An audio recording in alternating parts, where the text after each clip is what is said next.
অবস্থা পোলা পায় তোমাদের আব্বুকে নিয়ে কথা বলার কারণে তোমাদের অনেক জ্বলতেছে, তাই না?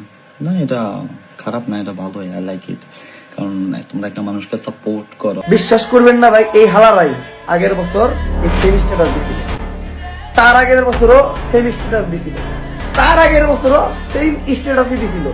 কয়েক বছর আগে ভাই ইউটিউব ভার্সেস টিকটক কন্ট্রোভার্সিটি শুরু হয়েছিল। এখন আবার অমরন ফায়ার ভার্সেস অপু ভাই কন্ট্রোভার্সিটি শুরু হয়েছে।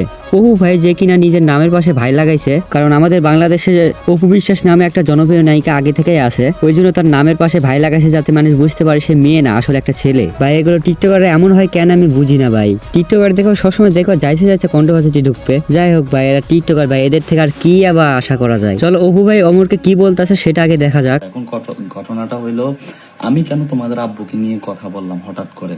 আমি তো আজ গেছি 2-3 বছর 4 বছর ধরে আমি কিছু বলি না। যখন ব্যাড ব্রাদার্স থেকে তোমাদের আব্বু বের হয়, তো আমি 2025 নিয়ে একটা ভিডিও বানাইছিলাম যে আমি নতুন বছরে নতুন কিছু দেখাবো। আলহামদুলিল্লাহ আমি অনেক কিছু দেখাইছি আপনাদেরকে।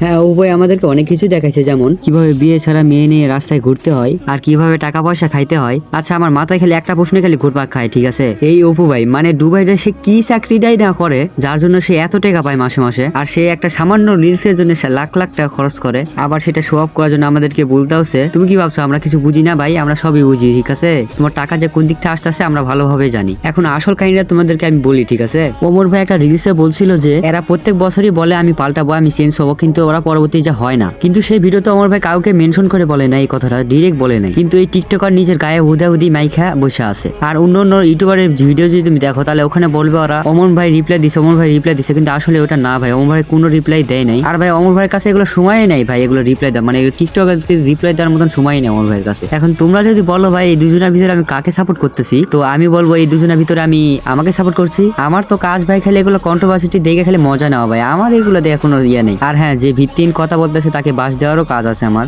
ঠিক আছে? চলো এগুলো কন্ট্রোভার্সিটি দূরে থেকে একটু আমরা টিকটক ভিডিও দেখে একটু মন ফ্রেশ করি। চাই আপনারা আমার হাগাটা দেখেন, কারণ আমি সবকিছু আপনাদের সাথে শেয়ার করি। ও, টিকটকাররা টয়লেটও ইউজ করে? আগে জানতাম না তো। মানে আমি তো জানতাম টিকটকাররা টিকটকে এসে হাগু করে, এখন তো দেখতে আসি টিকটকারদেরও টয়লেট আছে। বাহ, চলো আমরা অপু ভাইয়ের টয়লেটটা দেখে আসি। বললাম অমরন ফায়ার একজন বড় ফ্যান, দেখেন তার ফটো আমি কোথায় লাগাইছি, যেন আমি তোমার তাকে সকালে বিকালে রাতে সবসময় দেখি।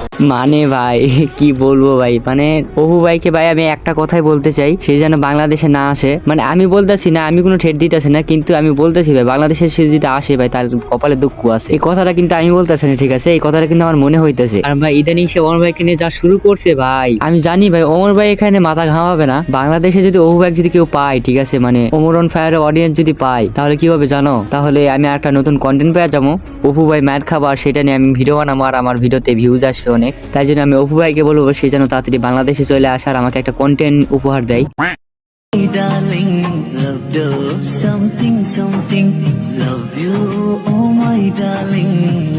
আরে ভাই এটা পুরোনো দিনে জিয়াদ আহমেদ না ভাই? কেমন যেন লাগতাছে রে। জিয়াদ ভাই কিন্তু আগে টিকটকার ছিল, ঠিক আছে? তো এই বিষয়ে একটা ভিডিও চাইলে অবশ্যই কমেন্ট করো।